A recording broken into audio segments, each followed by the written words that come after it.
It's Olivia. And it's Rachel. Back with episode number 6 of Words Carry Weight podcast. So today, it's Olivia, and I wanted to touch on something that has been kind of prevalent in my life recently, which is kindness and growth in relationships. And I'm not talking, of course this is included, but I'm not just talking about spouses or significant others. I'm talking about any relationship in your life, and that can be your friends, your family members, your parents, any relationship. Yeah, I think it's extremely overlooked. And when we preach kindness to little kids, we have an entire slide about how it's so easy to be nice to strangers. It's a little less easy, but it's still easy to be kind of nice to your friends. But the most difficult people to be kind to is our family. 100%. Yeah. And I think that, and this isn't universal to everyone because some people do not have the pleasure of having supportive families, but yeah, for sure. So I guess for those people, if you're listening, you can relate it to a different set of people in your life that do have those attributes. But I think that we just think of families as like, oh, they'll always be there for me. We're born together, we're stuck together. So that's not really a relationship that you have to work on. It's an overlooked thought, and I think it definitely is. I think that with your siblings, with your parents, just because it's been that way your whole life doesn't mean you can't grow. And just because you're attempting to grow that relationship doesn't mean that it's a bad relationship. It means that you care about that relationship so much that you want to put the effort in to make it even better, to make it even stronger.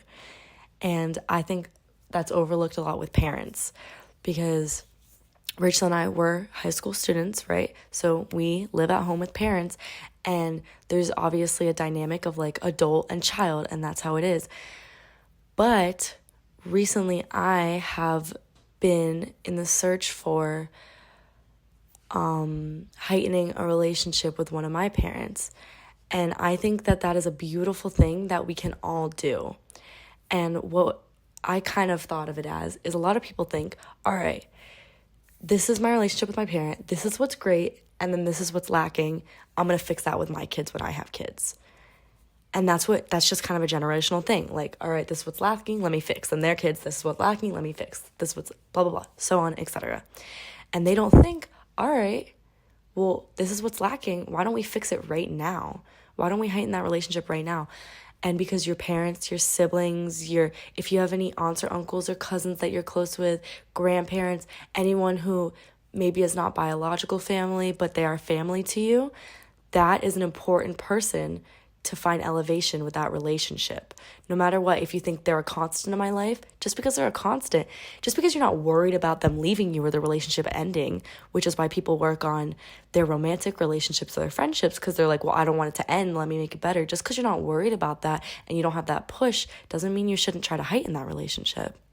That's an amazing point. And I do just want to add in, we see you. Like Olivia said, if you are maybe in a family where you are being abused or there's like genuinely just no hope, we see you and we recognize that, and we know that there's only so much you can do. Definitely prioritize your safety, first of all.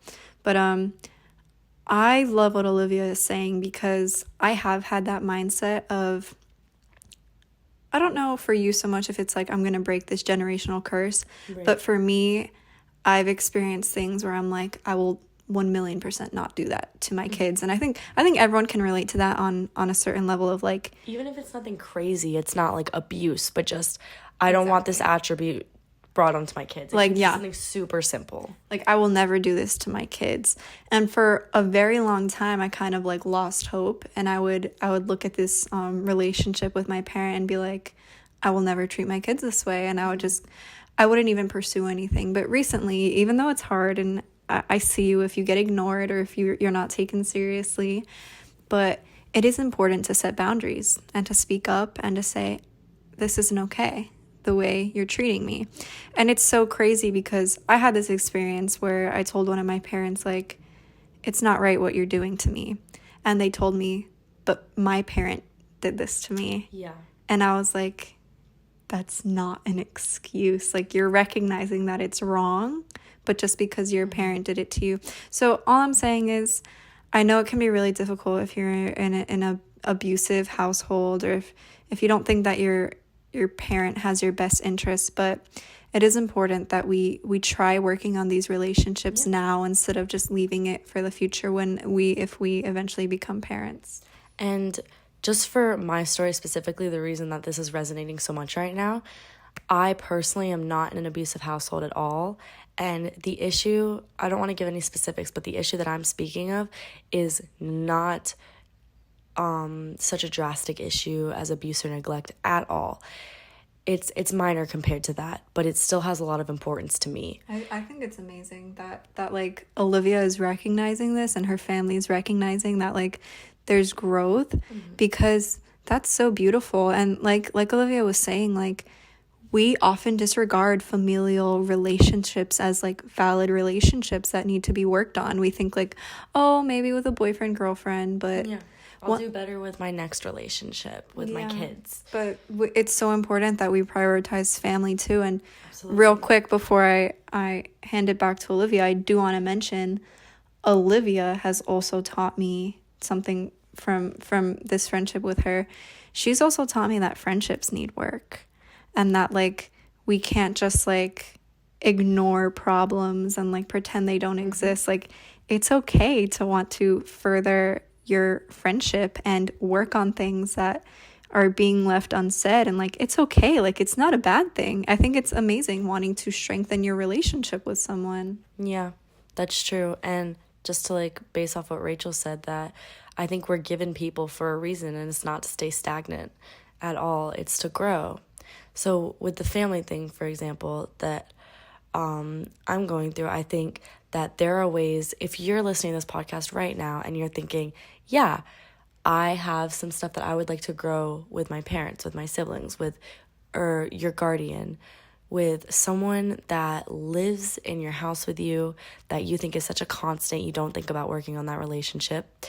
If you're thinking of something right now, like this could be worked on, and it could be so small.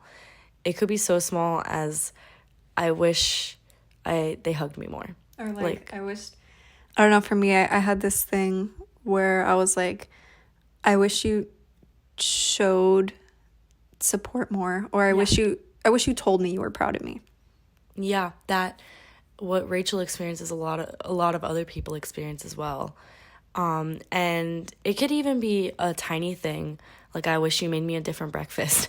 And I'm thinking of an abstract example here, but you get the idea. So if you're thinking of anything, if you're thinking of multiple things, big, small, whatever it is, there is 100% a right and a wrong way to approach it, because everyone, I'm sure you've heard it either yourself or in the movies, like, don't talk back to me, right? Because I think a lot of kids do actually experience, like, I wish this relationship was different. I wish that it was more elevated, but they go about it the wrong way with yelling and defiance, and that's right. That's not the right way. Kids end up running away from home because of that, and that's a very serious issue. And that's never the right way to approach it, because there is obviously a dynamic parent versus kid, if we're talking about parents specifically here, or guardian, whoever watches over you. There is a dynamic of, they are the decision maker for you. They are the one looking out for you, if you're a minor especially. And so that's the dynamic that it's important to keep in mind, right? So it is a little bit of a line to walk, but to come to them, say, hey, could I talk to you?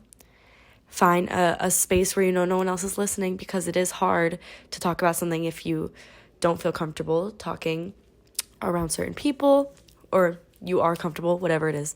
And then say, so recently, or it doesn't have to be recently, it could be your whole life, it could be the past few years, whatever it is, within this amount of time. And if there's something that you think started it, you could point that out. I think ABC caused this, or I don't know what caused this. I have noticed this happening. And make sure also to not cast blame, because if there is a barrier in your relationship, that is not just that person's fault. That's your fault, and that's their fault. So I'm not blaming you. I have a role to play in this, and you have a role to play in this as well. But I've noticed XYZ, this barrier, whatever it is, this issue, and I think we could fix it. Would you like to work with me? I would love to work on fixing it together because this is blah, blah, blah. This is how I think we could improve. It would make me really happy, and I feel like we could be stronger if we did that. And then once hopefully they agree to fixing this issue, which if they truly care about you, they should be ready to fix this issue, then you can say either, I think we could fix it like this, blah, blah, blah, or say, I don't know how to fix it. Think me and you together could do some research. Or just be conscious of it. Be conscious, make it a conscious effort, do research. There is family therapy that's a great option, but of course not everyone can afford that. That is a lot of money, but there's so many resources on the internet. But the first step, whatever it is that you're going to do to fix it, the first step is recognizing it always and saying, hey, I saw this issue. Because I think what I've noticed in so many families, and I'm not calling out my own, I'm just saying in like it's so many people that I've seen, is that there's an issue and it gets totally overlooked and it gets pushed down because that's just how it is. You know, we live with each other. That's just how it is. So being like, all right, I know you've noticed it too, because I'm sure they have also noticed it, but this is the issue. This is the issue. Please help me work on it to fix it. And then you tend to build resentment. And as we've said, like in an earlier podcast, resentment. If you don't say anything. Yeah. If you don't say anything, resentment ruins relationships and it carries a lot of weight. And all of this is assuming that you don't have a narcissistic parent, right? Or I know this sounds like terrifying if you're listening to this and you're like, I would never be able to have a conversation with my parents. Like, that's a very realistic issue. We don't have that relationship at all. We see you and we recognize you. I know even in like, speaking from my own experience, Hispanic households, your parent is not your friend. Like we were never raised, your parent is not your friend. Your parent has control over you. So this sounds so foreign to some of us who like aren't raised in this culture of healthy communication, but don't be afraid to try. If you think that it won't hinder your safety, it's okay to step out of your comfort zone and try to inspire communication in your family. Yeah. And it's a really, really brave decision to make, even though I have a very loving and comforting family to where they would be okay with me doing that. Even though I have that and I knew I had that, it was still terrifying to start this journey, to be like, hey, can we talk about this? To even recognize the issue that I noticed myself, even to call that out myself and tell myself about it, no one else, just in my own internal dialogue. That was scary to talk about it. I go to therapy to talk about it with my therapist to make it real by bringing it out loud. That was scary. I didn't want to because it felt like betraying my family. It felt like I was almost calling my family out as dysfunctional. And then I realized it's not dysfunctional. That doesn't mean anything against your family. It's just recognizing it. yeah. And recognizing there's room for improvement. That's all. Just word it differently in your head and make that brave decision. Yeah. That's amazing that you said that. I think a lot of times we just don't bring up things because we're scared of it becoming real if we do, and it's better to just like ignore it. But I don't know, I have this rule, and a lot of people disagree with me on this, but I've recently been controversial topic. I've recently been like enacting it of I don't speak poorly about my family. Because I realized, like, when you let people in on what happens in your family, you're leaving your family, the people you're with for the rest of your life, susceptible and open to judgment of other people. And I'm not saying you can't vent to your friends about something that happened. You can't, like, confide in someone if you need a safe place. I'm saying don't call your parents a curse word. Don't drag them down. Don't make them seem like terrible, horrible people and not tell like the full story. Like, you know, like don't defame your family. And another huge aspect of this is your siblings. And it's so funny because I was just reading something yesterday in our psychology class of like this girl who explained that throughout her entire childhood, she had a terrible, absolutely terrible relationship with her sister. And then as they got older, they finally like got over the teenage angst and like and became amazing friends and sisters. But I don't understand, why do we have to wait until we're older? You know, why can't we just work on it now and not be immature and like work on these relationships so that it doesn't leave a forever mark? I think there's definitely also, like you said, got over the teenager like aspect. I think that's completely valid, is that when you're a teenager, there's a lot you've yet to learn, yet you're also in your former operational years, which means that you are starting to gain your own opinions, you're starting to get more independent, yet you haven't found the right tools to communicate and express that. So I think there is just a sense of you're starting to get those opinions, those strong opinions, those independent opinions, and you don't know how to express it. So I think that that's the reason why people our age, they don't get over those gaps until later in life. So I think, please, guys, those steps that I listed earlier, and I'm going to relist it, that is how you can. So first is getting up the courage to recognizing yourself. Then you have to get up the courage to bring it to that family member and say, hey, will you talk to me? Find a spot you're comfortable talking in. And then say, I love our relationship, but I think, or you don't, maybe you don't love the relationship, but I think that there is room for improvement. I think I've noticed this issue since whenever it started. I think it started because blah, blah, blah, or you don't know why, whichever it is. And this is the issue. Lay it out exactly. Say, remember not to cast blame. You always, I feel, I. You have to do, I feel, not you did this and you did this and you did this, because remembering you have a role to play, right? We're not casting blame on the other person, because that's how the other person that you're communicating with gets defensive. Understandably so, you want to defend yourself. So I feel this way. I think I could improve this way. I think you could improve this way. Will you please help work with me on this issue, and we can figure it out together? And there's so many resources. And one last thing I want to add, when you are trying to resolve something, never ever do it in the heat of the moment. Because if you just got done yelling at each other, or if one of you is crying and like it's so fresh, like that wound is so fresh, and you try to ignite this profound conversation and reflect on everything that just happened, it's not going to work. And most of the time, you're going to be met with someone who's disagreeing with you and not open to resolving the issue because it's so fresh. So especially if someone in your family struggles with anger issues, it's so important to not deal with it instantly. Let them cool down. Both of you deserve time to reflect and realize what happened. And then you can soon, don't prolong it, obviously, approach them calmly and lovingly and kindly. And like Olivia said, don't place blame. And I think like the next day is a good indicator of time.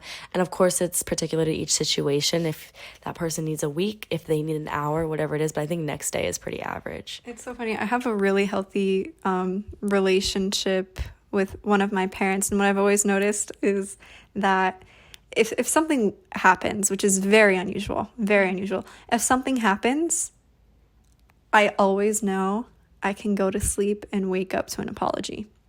Because sometimes it's comforting to know he's going to apologize. Because sometimes we're human. We make mistakes. Especially living with other humans. It's like, it's almost inevitable. It's not going to be perfect. So it's so normal to reflect on what you did and where you went wrong and apologize after you've come to that realization. So you don't need an immediate apology. We're human, guys, but it is really nice to know that a little bit of time can heal. And even if that parent, like Rachel's lucky enough, even if that parent doesn't wake up and apologize, like if you have a stubborn parent or as Rachel said earlier, a narcissistic parent, so if you happen to have a parent like that and you know that they're not going to wake up and apologize, at least that's just an indicator that they will get a little more goes for any relationship in your life, and everything we're saying right now goes for any relationship in your life. We're just kind of like focusing on familial relationships, but time does heal, and so the next day they will hopefully have reflected a little bit on your side more, and they'll have a little more understanding. So just know that it's not even in the moment, because we've all been there in the moment. If you're in a disagreement, an argument with someone, and you're like, it's gonna be like, I know I've had this, like, this is how it's gonna be forever. We're just always gonna be in this argumentative state. That's just not true. You can grow. Every relationship in your life has room for growth. Even if it's hard, even if it's uncomfortable, even if it's weird because you're not used to working on your relationship with your parents, we're here to let you know it can happen. I wasn't used to it until I did it. Until I started it. And also, just so you guys know, since we're focusing on family, I just want to leave off letting you guys know, family doesn't mean blood. Yeah. It means whatever family means to you, you use that as your definition, because I'll never forget, I had someone tell me that they viewed friends as family because their family was so absent in their life that, like, their friends that they hung out and saw every single day became their family. Or maybe you don't live with anyone who's, like, blood. That you have your own definition of family. So however this pertains to you in your life, we're just letting you know. Family, I think, is the people that are a constant. Yeah. The people that are like, they will be there for me whenever I need it. They care for my physical, mental, everything well-being. Like, so if you have someone if you are lacking that biological family or legal family, but you have those people, this pertains to them as well, 100%. Is there anything else you want to add before I give my last kind of? One more thing, is just before we sign off. Also, and I know I touched on it a little bit earlier, just keep in mind that your parents were also raised a certain way that reflects how they are raising you. So just keep in mind, it's not all about them, but it's about what they're used to. So take that into consideration and think, all right, they probably need some extra help in this area because they weren't as helped in that area when they were younger. Yeah, and so that's amazing. Don't like discriminate in your head, because I think a lot of times we think like, well, I know this, why don't they know it? Yeah. Well, that's not fair at all to put on someone. So I like to keep that, if I'm talking with my family, I definitely like to keep that into consideration. That was an amazing point. Yeah, a lot of our parents weren't raised with affection or whatever it is. We have to keep in mind how they were raised as well, and they were once a kid like we were. And the last point I want to make is, this was a very mature conversation, but it is important that I kind of go back to our roots and what we literally teach little kids. I just want to remind you, it is so easy to be nice to strangers, to compliment them in passing, to hold a door. But going home to the people that you see every day, and the siblings who get on your nerves, and the parent and the parent that irritates you, practice patience and kindness and lovingness. Absolutely. Because it is so, I feel you guys. I mean, we're all there. We're there all the time. It's so easy to like not think like, oh, catch an attitude. Right. I have patience with my friends. Well, I'm around them all. I feel like we know our family won't judge us, and that's why we forget to have those values. Because you're like, well, we're comfortable. We're comfortable, so you don't do it. I mean, it changed my life, but I have such a better relationship with my parents now because I treat them with respect. Yeah. Just because you don't agree with them on something doesn't mean you have to shut them out and be disrespectful. And it's just, I implore you, please, just even if it's hard, even if your brother screams at you and gets on your nerves, don't do it back. Yeah. Just be patient and kind and respectful, and it will literally change your relationship with them. Yeah, and to sign off with a last reminder, step outside that comfort zone and bring that difficult conversation to your family member. Because with my parent that I'm currently embarking on that journey with and recognizing that there's room for growth, I'm so excited to see, like, I'm genuinely so excited to see how we already have a great relationship, but what is going to continue from that and how it's going to elevate. Push yourself, guys. I know, I was telling Olivia, it's so funny. I've never seen someone with such a healthy family dynamic who's trying to make it even healthier. Like it's amazing. But I think it's beautiful. Yeah, but I don't care how healthy you claim your family is, there's always room for improvement. There's always room for improvement. But so yeah, let's not wait until we're older to break generational cycles. Let's do it now, guys. We believe in you. We believe in you. Remember the steps. If you need to go back and hear them. But summary, ask them to talk, recognize it, and say, without placing any blame, this is the issue.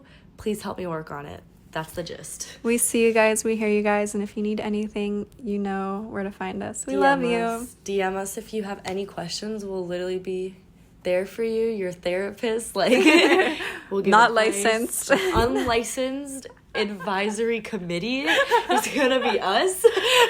at words.carryweight on Instagram. We wish you the best. Thank you so much for listening, and we love you. We love you. Bye. Bye.